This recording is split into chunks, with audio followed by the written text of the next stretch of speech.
Hello and welcome to Dingoes Ate My Podcast. I'm Paul, I'm Dave. and this week we are discussing the episode Unleashed. This episode originally aired October 15th, 2003, attracting approximately 5.03 million viewers. Alrighty, so let us start off with some video games.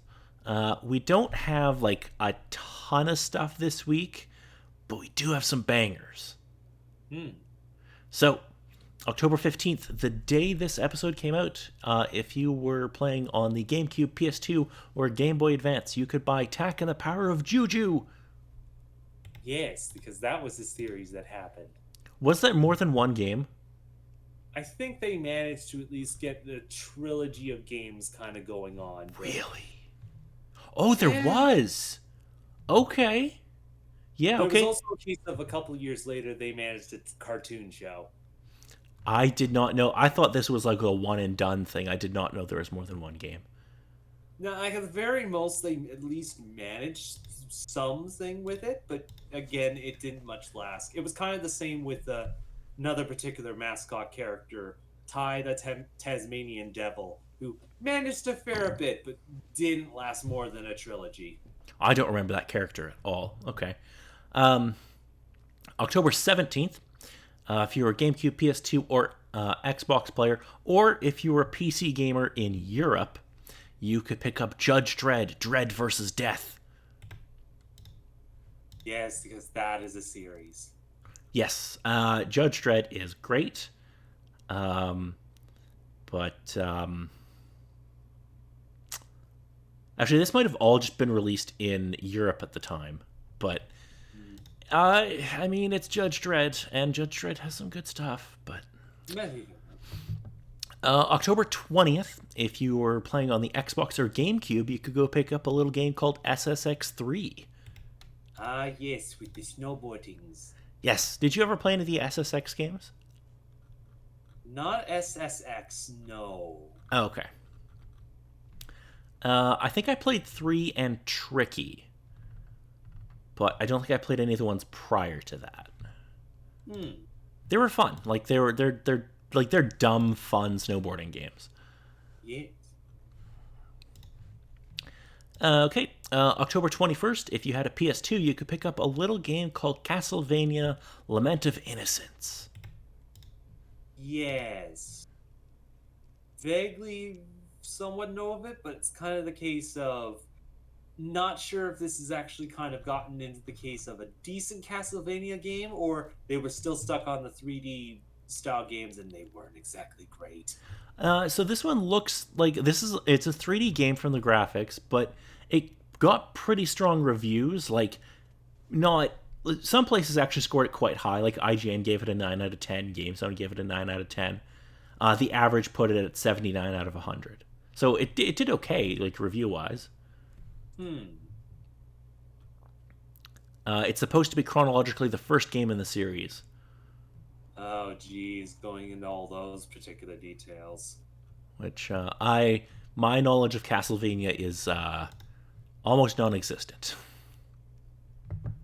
Like, maybe you probably have more knowledge of the animated series in comparison to the games. I watched the first season of the animated series.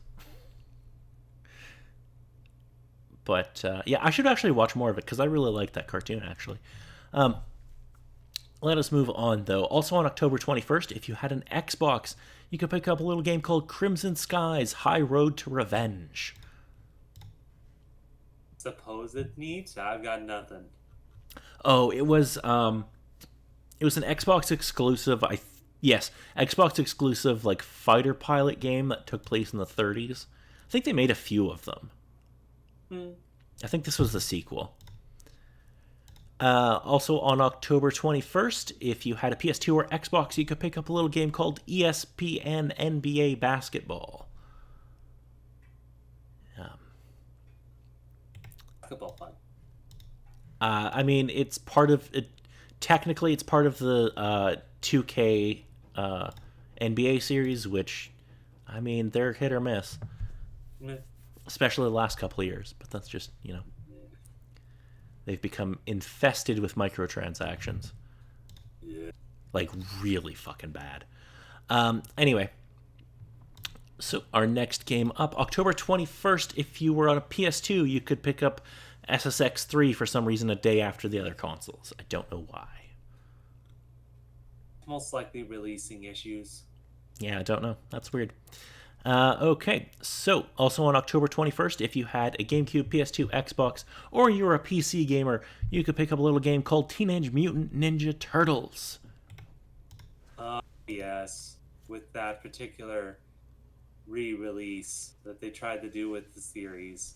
Yeah, so this I was... particularly remember if it was the animated series or if this was the more CG. No, it's based off of the animated series at the time. It's got like a very cel-shaded kind of look. Okay, it was that particular series because I know a couple of years later on they did more of a CGI. Yes, TMNT. Then really going on from there. Yes. And finally, on October 21st, if you had a PS2, okay, you could pick up a little game called Time Crisis 3. Ooh. Are you familiar with Time Crisis? Only in name. I don't think I've had the chance to play through it. Yeah. This is one of those games where, like, looking at the box art, I'm like, I'm pretty sure I played this, but I couldn't tell you when or where. But it's basically, from memory, it's just like a light gun shooter kind of deal. If memory serves. Yeah, okay, yeah, that's what it was. Alrighty, so moving on from video games, let us go to the number one film in America this week, Dave. Any guesses? Ooh. It's a good one, too. Mid-October. October 2003. I'm not sure if you're going to be familiar with this movie or not, because it's not something I would expect you to know, but it was also, like, a really big, like, cultural thing, so maybe you saw it. Possibly. Nothing is immediately jumping to mind, though. But again, just with the couple things that have been going on over this week, my brain's kind of been sitting within this mindset of, okay, this stuff is kind of released around this time, but movie-wise, nothing is immediately jumping out. Okay. So with just over $22 million in its opening weekend, it was a little film called Kill Bill Volume 1. No, that makes sense. And that tracks.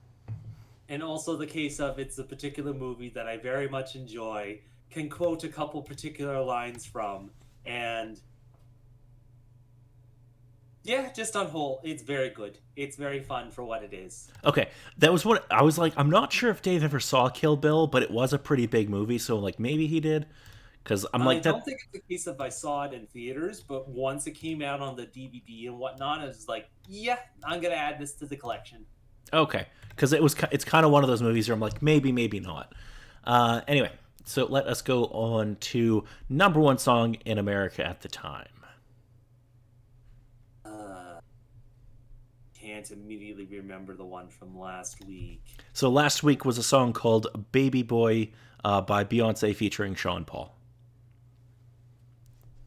And nothing else is immediately jumping to mind, so I'll probably just stick with the safe bet and say that it might still be sitting on top. It is absolutely still the same from last week. Yeah. Alrighty. So let us get into this episode.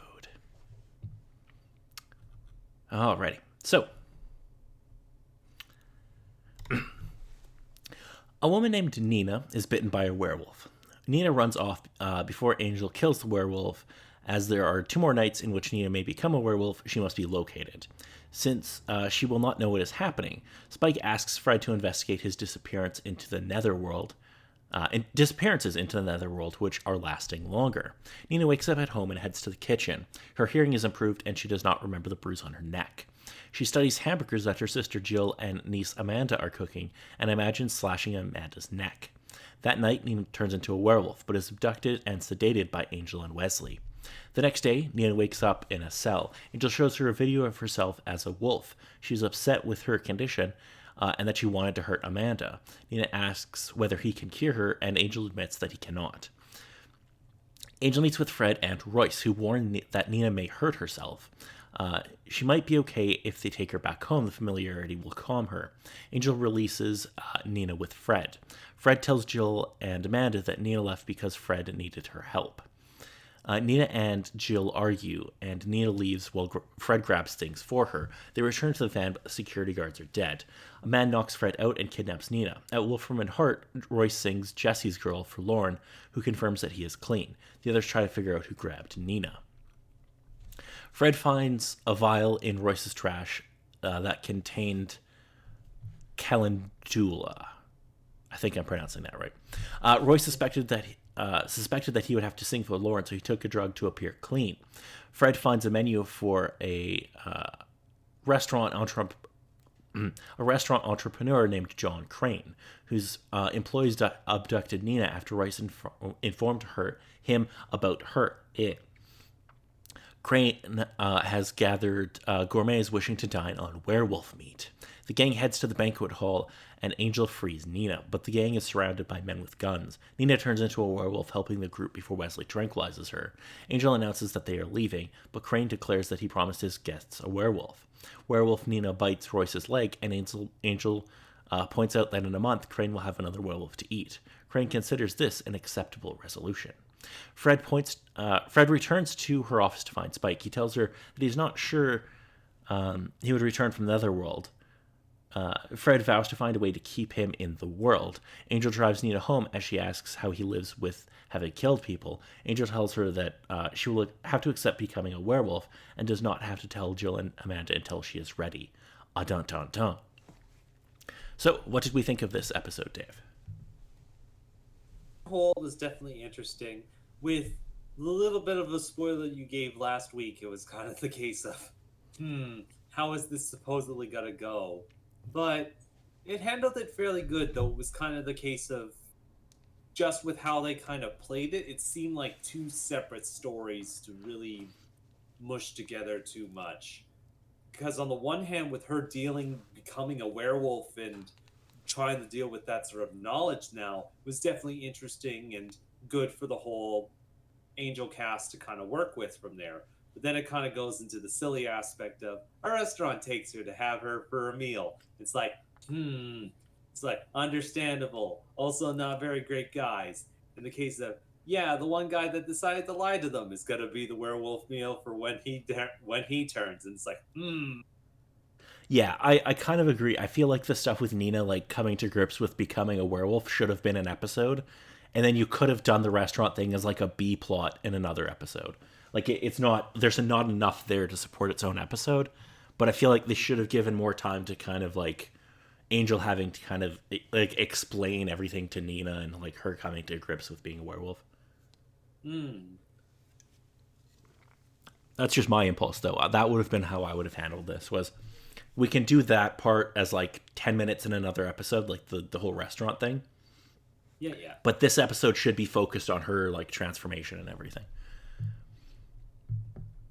Anyway, did you have anything else about this episode, Dave? No, on whole, we pretty much covered it from there. It was definitely interesting with seeing Fred's part within the episode, not only working with Nina with her changes and helping her out with meeting with the family and what the case was, but also with her couple interactions with Spike, as well as Spike's kind of assistance with the case of getting her attention, leading her into the office, and kind of the case of, yeah, this guy's been lying. Yeah, I do like the relationship between Fred and Spike. I think they're a lot of fun together. And I mean, like, putting Spike in here, as much as, like, I have problems with some of Spike's character because of things that happened on Buffy that we won't bring up. If you want to know my opinions on that, go listen to our episode on Seeing Red. Yeah. But he is a fun character at this point to kind of bring in, to kind of, like, he's another person for everybody to kind of interact with and to have some good moments with. So, yeah. Mm-hmm. Alrighty, so let us do some international titles for this episode. So, in Czech, it is Unchained, which that's not bad. That's true, though it doesn't really come into real play until the end of the episode. Yeah, yeah. There are a few that are just werewolf because, hey, why not? Um, in French, it is the werewolf girl, which, like, okay, that's not amazing, but fine. Yeah. In Brazilian Portuguese, it's domino effect, which that not bad. In Russian, it's unrestrained, which okay. In Spain Spanish, it's freed, and my favorite has to be German, just because how frickin' on the nose it is. So in German, it translates as werewolf Nina. Oh, there you go, German. You spoil the character that's coming up in the episode. I just love how, like, out of context, that title makes no sense. Yeah, true. It's like, hey guys, the new Angel episode is out. Werewolf Nita. It's like, wait, are we getting a new character? What's happening? That's so good. Okay. So yeah, this episode was fine. It wasn't great, but yeah. Yeah. Anyway, next week we'll be discussing the episode called Hellbound. Ooh. Okay, so Spike struggles to maintain his weak grip on reality as special forces threaten to send him to hell. He encounters ghostly apparitions, including an 18th century serial killer doctor. Meanwhile, Fred continues her quest to find a way of restoring Spike to his corporeal self. Dive a little bit more into Spike's condition, see what the heck's going on. Yeah, and we're gonna have kind of like a creepy doctor thing going on. Okay. It's gonna be, it's certainly gonna be an episode. Radios. Alrighty, so until next week, I'm Paul. And I'm Dave.